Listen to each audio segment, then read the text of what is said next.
Hallelujah मेरे प्रियो, मैं खुदावंद का बड़ा शुक्र करता हूँ कि खुदावंद ने इस वक्त मुझे मौका दिया कि मैं आप सभी के साथ खुदावंद के कलाम को शेयर कर सकूँ। आज मैं बैठा था तो खुदावंद ने मेरे दिल में डाला कि आज मैं आप सभी से छोटा सा एक वर्ड ऑफ गॉड, एक गॉस्पेल शेयर करूँ।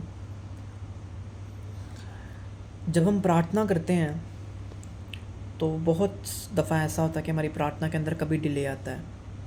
हम जो प्रे कर रहे होते हैं उसके अंदर कभी एक पॉइंट आता है जब हमारा आंसर नहीं आ रहा होता, या हमारी दुआओं को जो हम कर रहे होते हैं हमें ऐसा फ़ील हो रहा होता कि यार हमारी दुआएं खुदावंद तक पहुंच भी रही हैं या नहीं पहुंच रही। तो आज मैं उसी बारे में सोच रहा था। लेकिन मेरे अजीज़ों, खुदावंद के कलाम के अंदर लिखा है कि जो कुछ तुम प्रार्थना में मांगोगे ये विश्वास रखो कि तुम्हें मिल गया है। लेकिन एक बात मैं आप सभी के साथ शेयर करना चाहता हूँ, आप सभी को बताना चाहता हूँ कि अगर हमारी दुआ के अंदर ईमान है तो वो हमारे लिए एक गारंटी का काम करती है, एक ठप्पे का काम करती है, एक मोहर का काम करती है कि हाँ, ये आपकी दुआ जो है ये खुदावंद की हुजूरी में पहुँच गई है और खुदावंद ने सुन ली है। अगर हम बिना इंक के पेन को यूज़ करेंगे वो पेन काम नहीं करेगा। अगर पेन के अंदर इंक नहीं है, हम जितना मर्ज़ी उसे रगड़ दें, उसे लगा लें, उसके अंदर से इंक नहीं निकलेगी या वो काम नहीं करेगा। जब तक हम उसके अंदर इंक नहीं डालेंगे वो काम चलेगा नहीं। समझ पा रहे हैं मेरी बात को? उसी तरह जब हमारी प्रार्थना के अंदर विश्वास नहीं होता तो हम जितनी मर्ज़ी प्रार्थना कर लें, जितनी मर्ज़ी प्रेयर्स कर लें, उसका उत्तर हमें नहीं मिलता। लेकिन जब विश्वास आता है, जब ईमान आता है, तो ईमान के साथ हमारी प्रार्थनाएं जो हैं वो बढ़ती हैं।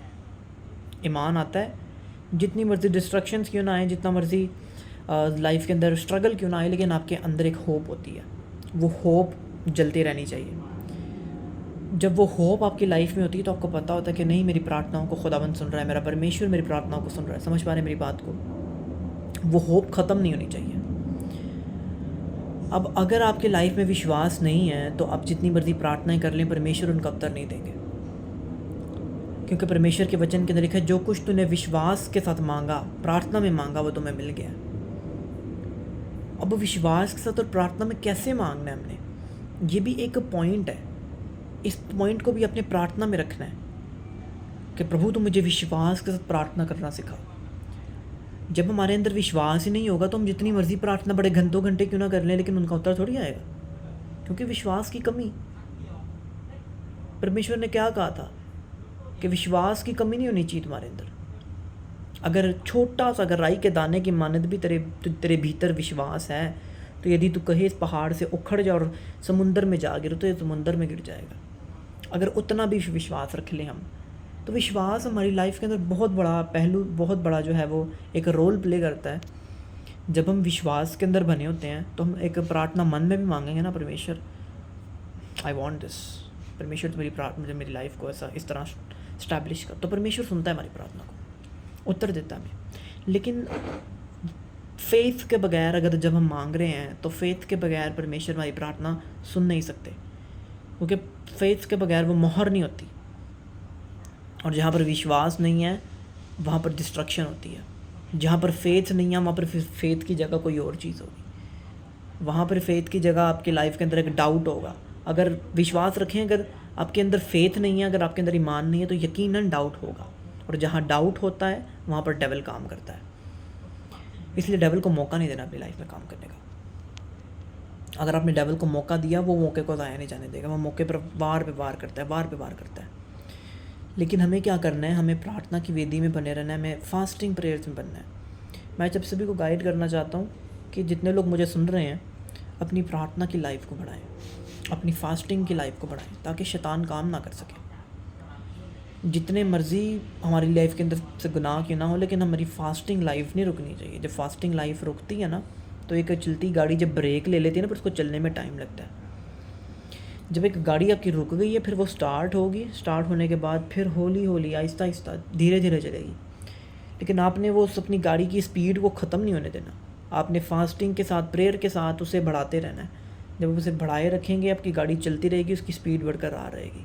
लेकिन एक बार जब गाड़ी रुक गई, आपकी प्रेयर लाइफ रुक गई, तो फिर उसे स्टार्ट लगा करने के लिए धक्का लगाना पड़ता है। तो वो धक्का लगाने के लिए भी आपकी स्ट्रगल लगेगी।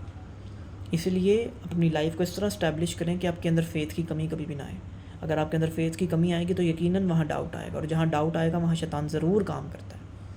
मैं आप सभी को कहना चाहता हूँ, जितने लोग मुझे सुन रहे हैं इस वक्त, परमेश्वर आप सभी को आशीष दे।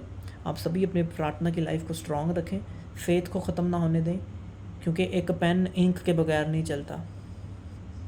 एक पेन के अंदर आप अगर इंक नहीं डालेंगे, आप जितना मर्जी उसे कॉपी के ऊपर डालें, उसके अंदर से इंक नहीं निकलेगी और वो खूबसूरती नहीं आएगी, वो चलेगा ही नहीं। लेकिन जब आप उसके अंदर इंक डालेंगे तो वो चलेगा, वो काम करना शुरू होगा। एक गाड़ी पेट्रोल के बगैर नहीं चल सकती। समझ पा रहे हैं मेरी बात को? अगर एक गंदा फ्लोर है, जब तक हम उस पर रगड़ दगड़ के कपड़ा मारेंगे वो साफ़ नहीं होगा। जब हम उसके ऊपर सर्फ डालेंगे, जब हम उसके ऊपर डिटर्जेंट पाउडर डालेंगे तो फिर वो साफ़ होगा। इसी तरह अपनी लाइफ को उस तरह चमकाएं जिस तरह परमेश्वर चाहते हैं। अपनी लाइफ को उस तरह स्टैब्लिश करें जिस तरह परमेश्वर चाहते हैं। अपनी लाइफ को उस तरह बनाएं। पवित्र आत्मा की हुजूरी को मांगे अपने ऊपर। पवित्र आत्मा की हुजूरी जब आपके ऊपर आएगी तो आप बड़े बड़े कामों को कर सकेंगे। खुदावंद के वचन प्रेरितों के काम में लिखा है कि यहोवा अपना बल उन लोगों पर उंडेलेगा। परमेश्वर के वचन के अंदर लिखा है कि अंत के समय में मैं अपना आत्मा सब मनुष्य पर उंडेलूँगा। तुम्हारे दास दासियाँ दर्शन देखेंगे। परमेश्वर का वचन ही हमें बताता है। परमेश्वर के वचन के अंदर लिखा कि तुम एंजल्स का इंसाफ करोगे।